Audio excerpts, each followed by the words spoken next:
Bye mom bye dad. Naina हाथ हिलाती college चली गई। यह लड़की तो मुझे जीते जी मार डालेगी। 1000 बार कह चुका हूँ कि मुझे डैड नहीं पापा बोला कर, पर नहीं। अंग्रेज चले गए लेकिन अपनी अंग्रेजियत यहीं छोड़ गए। सुबह सुबह ही विक्रम का मूड खराब हो गया था।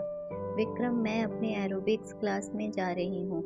वहाँ से किटी पार्टी और फिर वहीं से कर्ण आश्रम की मीटिंग में चली जाऊंगी। लौटने में देर हो जाएगी। रामदीन से कुछ हल्का खाना बनवा लेना। और हाँ, नैना आज देरी से लौटेगी। आरती जल्दी जल्दी बात समाप्त कर निकलना चाह रही थी, तभी विक्रम ने सवाल उछाल दिया, क्यों? अब आज क्यों देर हो जाएगी? अभी परसों ही तो देर से आई थी। उस दिन वह डेटिंग पर गई थी, इन दिनों वह ब्यूटी कॉन्टेस्ट की तैयारी में लगी है। आरती बोल तो गई, पर उसे विक्रम के भड़कने का पूरा अंदेशा था, और वही हुआ।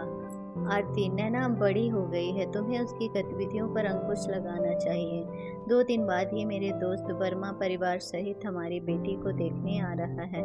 बहुत ही सभ्य और सुसंस्कृत परिवार है। मैं चाहता हूँ कि हमारी नैना का रिश्ता वहाँ हो जाए। इस बारे में हम शाम को बात करेंगे, अभी मुझे देर हो रही है, कहकर आरती झटके से निकल गई। विक्रम उसे जाते हुए देखता रहा और ख्यालों में खो गया।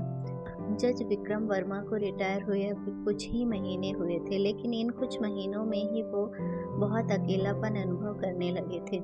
जब वो जज बने थे तो आरती का भी सामाजिक स्तर एकाएक ऊंचा हो गया था। वह कई स्वयंसेवी संस्थाओं और किटी पार्टियों की सदस्य बन गई थी। स्वयं उनके सेवा मुक्त हो जाने पर भी पत्नी की व्यस्तता बनी हुई थी, अपितु पहले से बढ़ गई थी। अपने शरीर की सुंदरता को आकर्षक बनाए रखना भी इसीलिए उसके लिए अनिवार्य हो गया था, और प्रतिदिन फिटनेस सेंटर जाना भी उसकी दिनचर्या का एक हिस्सा बन गया था। बेटी नैना भी माँ के नक्शे कदम पर चल रही थी, पूरी तरह आज के भौतिक युग में रंगी हुई। आज़ादी के इतने वर्षों में देश कोई दूसरी इंदिरा गांधी तो नहीं दे पाया। हाँ, 5 मिस वर्ल्ड और 2 यूनिवर्स अवश्य देती थी। खैर, अब किसी तरह बेटी का रिश्ता दोस्त के बेटे से हो जाए तो सब चिंताओं से छुटकारा मिले। सोचते हुए विक्रम कल्पनाओं के आकाश से धरती पर उतर आए। वर्मा परिवार के स्वागत को लेकर विक्रम कुछ ज्यादा ही उत्साहित थे। आरती ने भी आज घर पर ही रहने का निश्चय कर लिया था, लेकिन नैना का कहीं अता पता न था।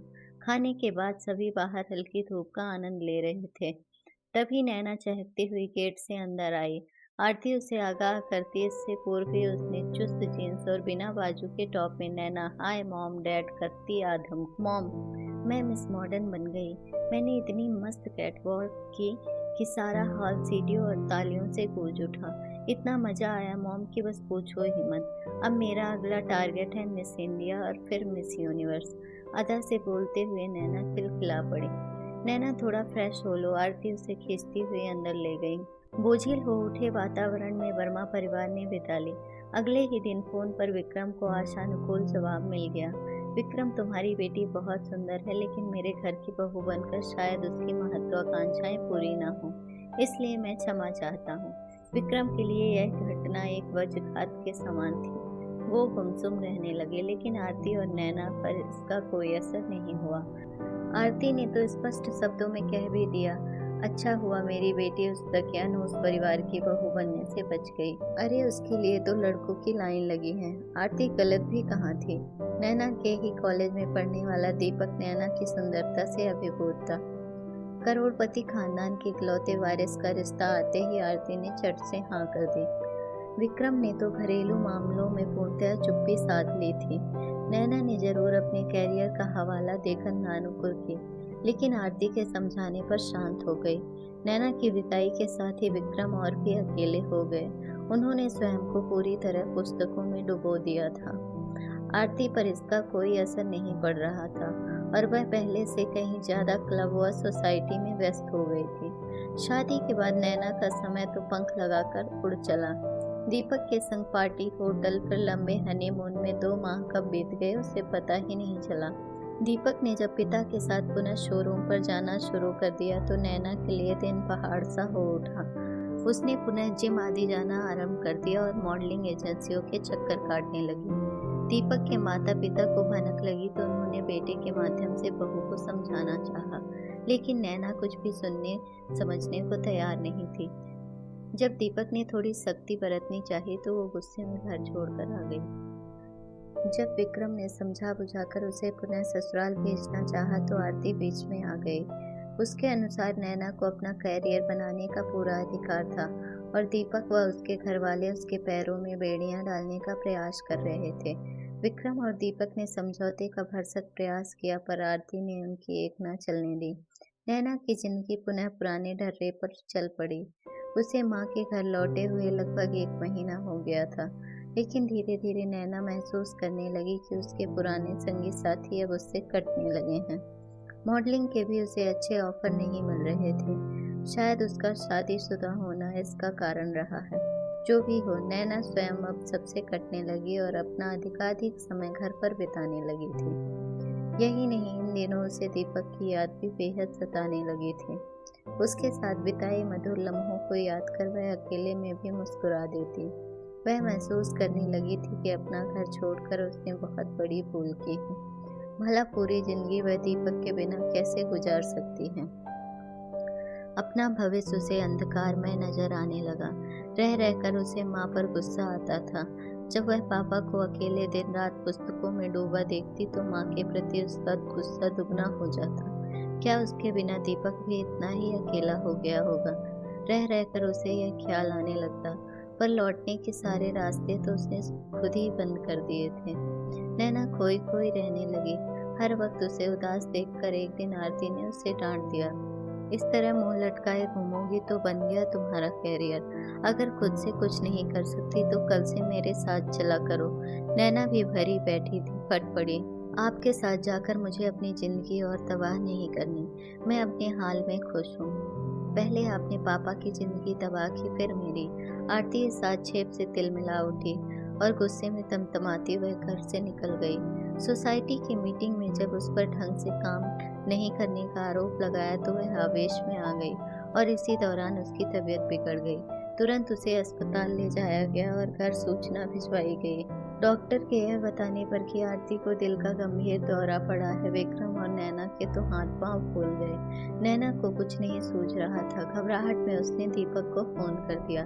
दीपक ने तुरंत आकर सारी स्थिति संभाल ली। पहले अस्पताल की सारी कागजी कार्रवाई पूरी की, दवा वगैरह लेकर आया। विक्रम और नैना को ढाढ़स बंधाया। दोपहर तक दीपक के माता पिता सभी के लिए खाना लेकर आ गए। विक्रम और नैना की इच्छा न होने के बावजूद उन्होंने आग्रह करके उन्हें खाना खिलाया। नैना की तो किसी से नजरें मिलाने की हिम्मत भी नहीं हो रही थी। रात को दीपक ने जबरदस्ती सभी को घर भेज दिया और अकेला अस्पताल में रहा। आरती को अस्पताल में भर्ती हुए 3 दिन हो चुके थे। वह अकेली बिस्तर पर लेटी शून्य में निहार रही थी। दीपक को उसने जबरदस्ती कुछ देर के लिए नैना के संग बाहर भेज दिया था। आरती सोच रही थी यदि दीपक की जगह उसका अपना बेटा होता तो वह भी शायद उसकी इतनी अच्छी देख रेख ना कर पाता। फिर भी अपने विचारों पर उसे स्वयं ही शर्मिंदगी महसूस हुई। दीपक उसका बेटा ही तो है। वह तो उसे बिल्कुल अपनी माँ समझकर सेवा कर रहा है। वही अपने तुच्छ विचारों से अभी तक ऊपर नहीं उठ पाई। फिर उसे विक्रम का ख्याल आया। विक्रम भी कितने बूढ़े लगने लगे हैं। जब युवा थे तब कितने आकर्षक थे और अब हर वक्त खामोश। उनके बोलने की क्षमता पर ही तो वह रीझ गई थी। आरती के सामने एक एक करके अतीत के पन्ने खुलने लगे। विक्रम उस समय वकालत कर रहे थे। आरती की सहेली के पिता के पास वह अपनी प्रैक्टिस के सिलसिले में आया करते थे। वहीं उनकी कुछ मुलाकातें हुई। आरती को विक्रम के बोलने की कला ने तो विक्रम को आरती की सुंदरता ने मोह लिया था। दोनों के पारिवारिक स्तर में जमीन आसमान का अंतर था। आरती के पिता कचहरी में एक मामूली क्लर्क थे तो विक्रम के पिता शहर के जाने माने व्यवसायी। घर वालों के विरोध के बावजूद विक्रम ने आरती से कोर्ट मैरिज की थी। आरती को जिंदगी में विक्रम से सब कुछ मिला था, भरपूर प्यार, समाज में मान सम्मान, ऐशो आराम की जिंदगी और फिर नैना जैसी प्यारी सी बिटिया। विक्रम एक के बाद एक तरक्की की सीढ़ियां चढ़ते जा रहे थे और इसके साथ ही उनकी व्यस्तता भी बढ़ती जा रही थी। फिर भी यह नैना और आरती को अपना कीमती वक्त देने का भारी प्रयास करते थे। आरती को याद आ रहा था, एक बार उसने विक्रम से अपने अकेलेपन की शिकायत की थी तो विक्रम 15 दिनों का अवकाश लेकर उसे और नैना को पहाड़ों पर घुमाने ले गए थे। उन्होंने ही आरती को कई किटी पार्टियों और सभा सोसाइटियों का सदस्य बनवाया ताकि उनके व्यस्त रहने पर आरती का मन लगा रहे। आरती को मामूली सिर दर्द या बुखार होता तो विक्रम अपनी प्रैक्टिस छोड़कर रात दिन उसके सिरहाने बैठे रहते। आरती उन्हें कोर्ट चले जाने को कहती या प्रैक्टिस में घाटा हो जाने का ध्यान दिलाती तो विक्रम को अच्छा नहीं लगता था। वो कहते, आरती, जिंदगी की कोई भी चीज मेरे लिए तुमसे बढ़कर नहीं है, और आरती निहाल हो जाती। उन्हें भरपूर प्यार करने वाले विक्रम को उसने जिंदगी के सबसे नाजुक मोड़ पर कितना अकेला कर दिया था। जीवन के जिस पड़ाव पर उन्हें आरती के साथ की सबसे ज्यादा जरूरत थी, उसी पड़ाव पर उसने हाथ झटक लिया। जो स्त्री अपना घर ना संभाल सके उसे भला समाज सेवा का क्या अधिकार है। और नैना, उसके साथ भी कहाँ न्याय कर पाई वह। बस फैशन और आधुनिकता के पीछे भागने वाली जीती जागती गुड़िया बनाकर रख दिया उसे।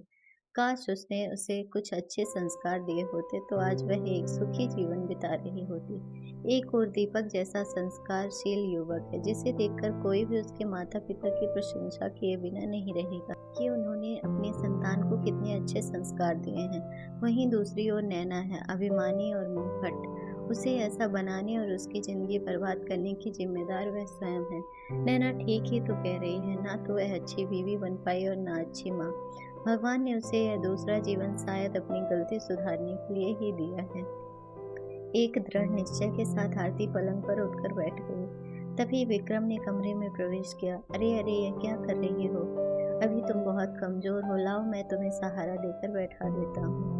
कहते हुए विक्रम ने आरती को तकिए के सहारे बैठा दिया। आरती एकटक विक्रम को देखे जा रही थी। ऐसे क्या देख रही हो? विक्रम ने पूछा। कुछ देर में बोली, कुछ नहीं, मुझे छुट्टी कब मिलेगी? आरती ने पूछा। यही तो बताने आया था, कल तुम्हें छुट्टी मिल जाएगी, कल तुम घर चल सकोगी, लेकिन अभी कुछ दिनों तक तुम्हें पूर्ण विश्राम करना होगा। कुछ समय बाद ही तुम घर से बाहर निकल पाओगी, विक्रम ने समझाते हुए कहा। मुझे अब कहीं नहीं जाना विक्रम, इतने वर्षों बाद तो घर लौट रही हूँ, अब कहीं नहीं जाऊंगी। आरती बुदबुदा रही थी। तुम्हारी तबीयत ठीक है ना, तुम लेट ही जाओ। कहते हुए विक्रम ने आरती को फिर से लेटा दिया। घर लौटकर आरती बहुत राहत महसूस कर रही थी। घर भी उसे कुछ नया नया सा और बेहद अपना सा लग रहा था। सच है, जब देखने वाले का दृष्टिकोण बदल जाए तो हर चीज स्वतः ही बदल जाती है। बहुत दिनों बाद सभी डाइनिंग टेबल पर एक साथ बैठकर खाना खा रहे थे। दीपक भी मौजूद था। आजकल रामदीन बहुत अच्छा खाना बनाने लगा है। सूप और सब्जी बहुत टेस्टी बने हैं। आरती ने चुप्पी तोड़ते हुए कहा। यह रामदीन का नहीं, तुम्हारी बिटिया के हाथों का कमाल है, विक्रम ने और सब्जी परोसते हुए कहा। क्या सचमुच नैना, तुमने कब खाना बनाना सीखा? आरती को अब भी विश्वास नहीं हो रहा था। मम्मा, वो अब मैंने घर पर रहना शुरू कर दिया था तो मन लगाने के लिए किचन में हाथ आजमा लिया करती थी, नैना ने सकुचाते हुए बताया। हालांकि मन ही मन अपनी प्रशंसा सुनकर वह बेहद खुश थी, और उस समय तो उसका चेहरा खुशी से चमक हुआ जब दीपक ने भी आरती का समर्थन करते हुए कहा, खाना वाकई बहुत स्वादिष्ट बना है। उपयुक्त मौका जानकर आरती बोल पड़ी, लेकिन मेरे भाग्य में इतना स्वादिष्ट खाना अब ज्यादा दिन नहीं लिखा है। ऐसा क्यों बोल रही हो आरती? विक्रम ने टोका। अरे बाबा, कुछ दिनों में नैना दीपक संग अपने घर चली जाएगी, फिर मुझे इतना अच्छा खाना बनाकर कौन खिलाएगा? आरती शरारत से बोली। ऐसी क्या बात है मम्मा, आपका जब नैना के हाथ का खाना खाने का जी चाहे आप वहाँ चली आना, आखिर वह भी तो आपका ही घर है, दीपक ने सरलता से कहा। विक्रम मन ही मन आरती की प्रशंसा किए बिना न रह सके। कितनी चतुराई से सबके दिलों की बात उसने जुबान से अपनी सहजता से बयां कर दी थी। और आरती मन ही मन सोच रही थी, यह तो प्रायश्चित की शुरुआत है। अगर आपको हमारी स्टोरी अच्छी लगी हो तो अपने दोस्तों के साथ भी शेयर कीजिए और कमेंट में ज़रूर बताइए कि कैसी लगी हमारी ये कहानी। और हाँ, चैनल को सब्सक्राइब करना ना भूलें।